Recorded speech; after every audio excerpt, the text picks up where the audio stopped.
A paz do Senhor Jesus, meus queridos amigos e irmãos em Cristo.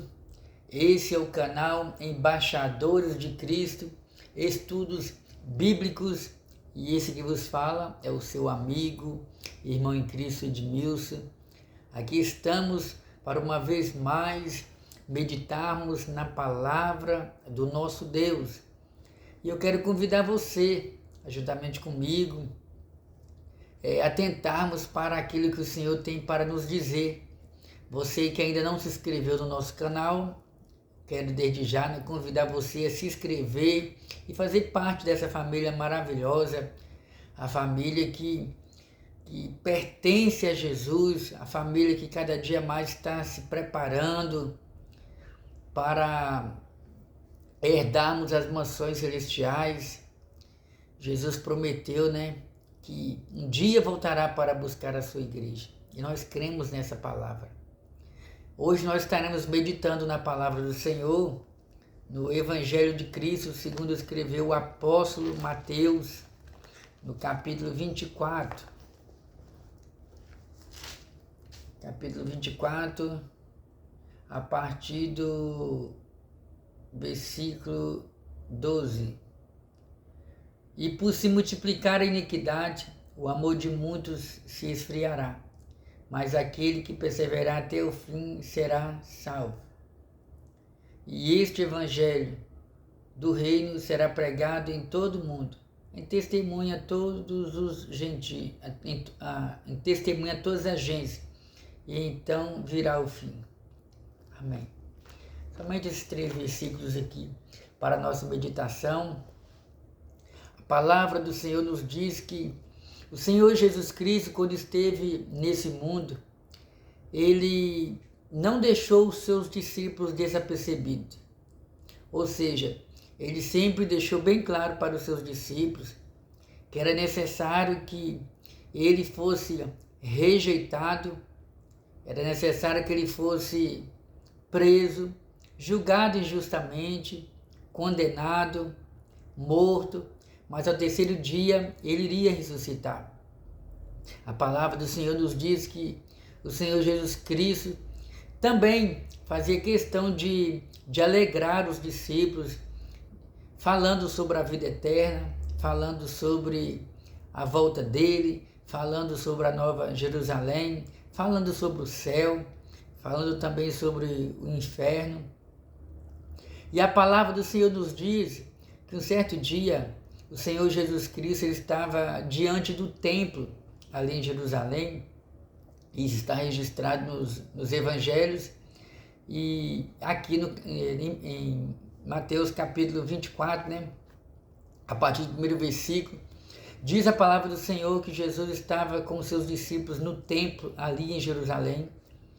E segundo alguns comentaristas bíblicos, e também alguns historiadores bíblicos, sejam eles cristãos ou não, esse templo, chamado Templo de Herodes, era considerado uma das 7 maravilhas do mundo antigo, porque chamava muito a atenção a sua formosura. E a palavra do Senhor nos diz, que os discípulos, maravilhados com aquele templo, falaram com o Senhor: Senhor, olha que templo bonito, que pedras bonitas, que edifício bonito. E aí Jesus fala para os seus discípulos, em verdade vos digo que não ficará aqui pedra sobre pedra que não seja derribada. Isso está registrado em Mateus capítulo 24, a partir do primeiro versículo. Jesus falou, Não vedes tudo isso? Em verdade vos digo que não ficará aqui pedra sobre pedra que não seja derribada. Aí os discípulos perguntaram para Jesus: Senhor, quando que serão essas coisas? E que sinal haverá da tua vinda e do fim do mundo? Os discípulos queriam um esclarecimento melhor sobre aquilo que o Senhor falou. E eles fizeram ali 3 perguntas para o Senhor. Senhor, nos diz quando que serão essas coisas? Ou seja, quando que essas pedras iriam ser derribadas? Quando que esse templo iria ser derrubado? E que sinal nós podemos ter da tua vinda? e outro sinal, quais são os sinais do fim do mundo. E a palavra do Senhor nos diz, né? Depois você pode estar lendo aí na sua casa, Mateus capítulo 24, capítulo 25, esses capítulos falam relacionado à volta do Senhor Jesus, falam sobre o fim do mundo. E também nesses capítulos nós tiramos alguns versículos para interpretar a vinda do Senhor Jesus Cristo no que diz respeito ao arrebatamento da igreja, porque nós cremos, né, eu creio que a igreja de Cristo não vai passar pela grande tribulação, porque a palavra do Senhor nos diz, né, que nós não fomos destinados, a igreja de Cristo não foi destinada para a ira. Mas o objetivo maior do nosso comentário nesse momento é falar sobre esses 2, 3 versículos aqui do capítulo 24, né? E por se multiplicar a iniquidade, o amor de muitos iria se esfriar. Ou seja, nesse sermão, o Senhor Jesus, ele falou para os seus discípulos que antes da vinda dele, iria haver terremotos, doenças, que é chamado de pestes. A palavra do Senhor nos diz que Jesus pronunciou, né? Vai haver guerras, rumores de guerras, reino contra reino, entre outros sinais da parte de Jesus, né? Fomes em vários lugares, mas Jesus deixou bem claro, isso é apenas o princípio de dores, ou seja, já tem 2000 anos que Cristo veio a esse mundo, e de lá para cá, os terremotos se multiplicaram, a fome se espalhou cada vez mais no mundo. Se você tiver curiosidade de fazer uma pesquisa aí pelo Google, você vai descobrir quantas pessoas morrem no mundo em razão da fome, e quantas doenças incuráveis já surgiram de lá para cá, inclusive recentemente, né, de 2019 para cá, 2020, surgiu o Covid-19. Não é uma doença incurável. Graças a Deus surgiram as vacinas, mas até ter chegado a solução para a humanidade, milhares de pessoas morreram. E a palavra do Senhor nos diz que Jesus falou, e por se multiplicar a iniquidade, o amor de muitos se esfriará. Nós somos sabedores que, infelizmente, no mundo, a violência aumenta dia após dia, cada vez mais. As autoridades não conseguem mais conter ou dar conta de atender a tantas ligações, a tantas tragédias nesse mundo. É pai matando filho, é filho matando pai, é mãe matando filha e vice-versa. Contenda entre irmãos.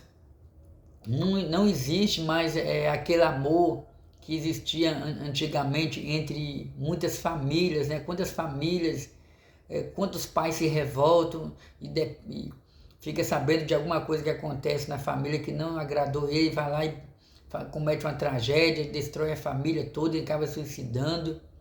E Jesus falou, e o amor de muitos iria se esfriar.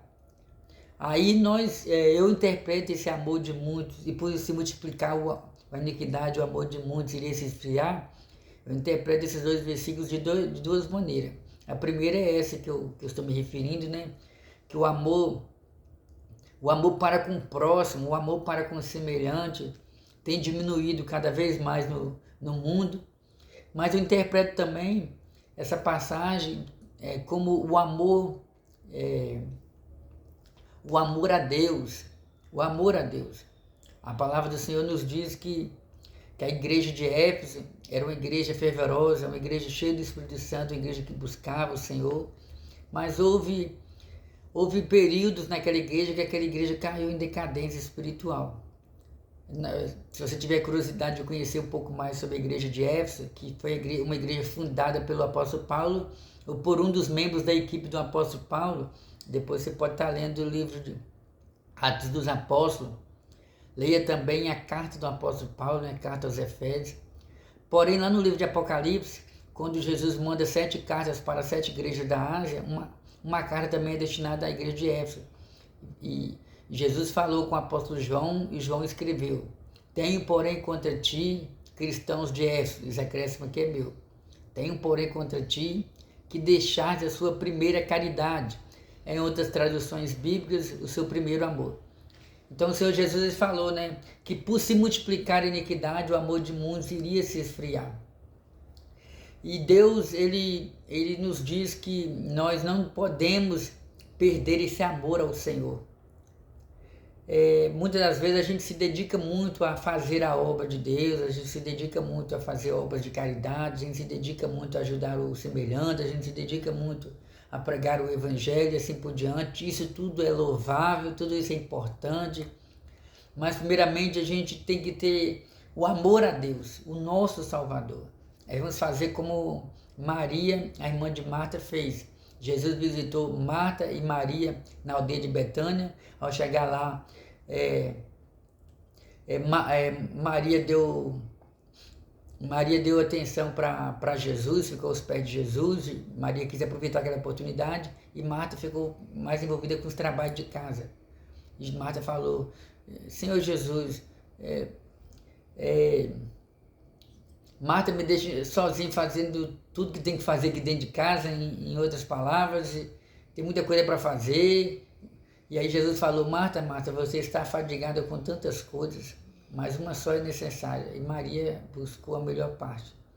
Então, buscar a melhor parte fala de buscar a Deus, clamar a Deus, dar preferência para o Senhor, buscar as coisas espirituais. Não deixe que o seu primeiro amor a Cristo desapareça. Não deixe que outro Senhor venha reinar em seu coração. Não deixe que o pecado, que as barreiras, que as ofertas desse mundo, que os prazeres desse mundo venham te tirar de dentro de você o amor a Cristo, que deve ser em primeiro lugar. E o Senhor Jesus, ele disse, né? Mas aquele que perseverar até o fim será salvo. Vou repetir. Mas aquele que perseverar até o fim será salvo. Oh, glória a Deus por essa palavra. Então Deus, ele nos chama. Jesus falou, vinde a mim todos que estáis cansados e oprimidos, e eu vos aliviarei. Você já foi até Jesus? Você já foi? Glória a Deus por isso. Toda pessoa que vai até Jesus, Jesus tira de sobre ele um fardo pesado, o fardo do pecado. E Jesus coloca sobre ele um fardo leve. E a palavra do Senhor, então, ele nos diz, né, que Jesus, ele lança os nossos pecados no mar do esquecimento. O Senhor escreve o nosso nome no livro da vida. O apóstolo Paulo, ele escrevendo aos cristãos ali de Roma, ele diz, né, na carta aos Romanos, capítulo 8, versículo 1, portanto, agora nenhuma condenação há para aqueles que estão em Cristo Jesus, que não andam segundo a carne, que não anda segundo os prazeres desse mundo, segundo o sistema desse mundo, segundo a sua própria vontade. Uma vez salvo para sempre? Não. Deus escreve o nosso nome no livro da vida, Deus faz a parte dele, e nós precisamos continuar na dependência do Senhor, pedindo ao Senhor que nos ajude a perseverar até o fim. Infelizmente, existe um conceito que eu particularmente acredito ser errado. Existe um pensamento cristão, uma crença cristã por parte de alguns irmãos que acreditam que uma vez salvo para sempre. Porém, eu não vejo dessa maneira a palavra do Senhor. A palavra do Senhor nos diz no livro do profeta Ezequiel, a partir do capítulo 18. Depois você pode ler na sua casa aí. Ezequiel, capítulo 18.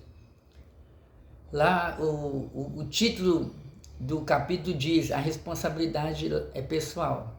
Lá fala que se o ímpio deixar o seu caminho, se o incrédulo, se o perverso deixar o seu caminho e se converter ao Senhor, o Senhor apaga os seus pecados. Escreve o nome dele no livro da vida. Porém, se o justo se apartar dos seus caminhos, se o justo se apartar dos caminhos do Senhor, já não há mais nenhuma lembrança das coisas boas que ele fez. Fora os outros textos bíblicos, né? Mas o Senhor, ele te diz, né, nesse dia, por que não dizer nessa manhã, né? Vamos perseverar até o fim. Jesus falou, mas aquele que perseverar até o fim será salvo. Aconteça o que acontecer, seja na alegria, seja na dor, seja na saúde, seja na enfermidade, seja na abundância, seja na necessidade, dependendo da situação que você enfrentar na sua vida. Persevere servindo a Deus, porque vale a pena. Vale a pena. Jesus prometeu vir nos buscar. Ele disse em João capítulo 14, não se turbe o vosso coração. Credes em Deus, credes também em mim. Na casa do meu pai há muitas moradas. Oh, glória a Deus. Quer saber um pouco mais sobre essa passagem? Depois se lê aí na sua casa. João capítulo 14. Fora outros textos bíblicos que falam sobre a promessa da vinda de Jesus. Vou orar por você, pedindo ao Senhor, louvando a Deus pela sua vida e pedindo ao Senhor que te abençoe, que perdoe os seus pecados, que perdoe os meus pecados, que nos encha com o teu Espírito Santo e nos ajude a servir a Ele, Espírito e verdade. Querido Deus, em nome de Jesus, Pai, eu quero agradecer ao Senhor por essa oportunidade. Pai, eu quero apresentar em Tuas mãos todos aqueles que ouviram a Tua palavra, Pai. Quero te pedir que perdoe os seus pecados, escreve o seu nome no livro da vida. Se tiver alguém doente, cura nesse momento. Alegre os que estiverem tristes, conforta os angustiados. Direciona aquele que está perdido, Pai, sem saber o que fazer. Venha mudar a vida, venha mudar a história daqueles que hão de ouvir essa palavra. Ó Deus, em nome de Jesus, eu te agradeço. Nos ajuda a perseverar até o fim, meu Pai. Amém. Graças a Deus que nos dá vitória por intermédio de Cristo. E estamos finalizando o nosso pequeno, para o nosso breve comentário bíblico de hoje. E que o Senhor possa te abençoar ricamente, principalmente espiritualmente. Porque o principal, Jesus não veio a esse mundo pregar sobre riqueza. Ele veio pregar sobre salvação. Ele veio oferecer salvação. Ele veio oferecer a própria vida dele como o único sacrifício perfeito que nos dá direito à vida eterna. Se inscreva no nosso canal, compartilhe os nossos vídeos para seus amigos aí nas redes sociais e ouça a palavra do Senhor. Esse é o seu amigo e irmão em Cristo, Edmilson, sempre aqui através das redes sociais, no canal Embaixadores de Cristo, Estudos Bíblicos. E temos outros vídeos também aí no canal, você pode estar acompanhando e ouvindo a palavra do Senhor. Um abraço.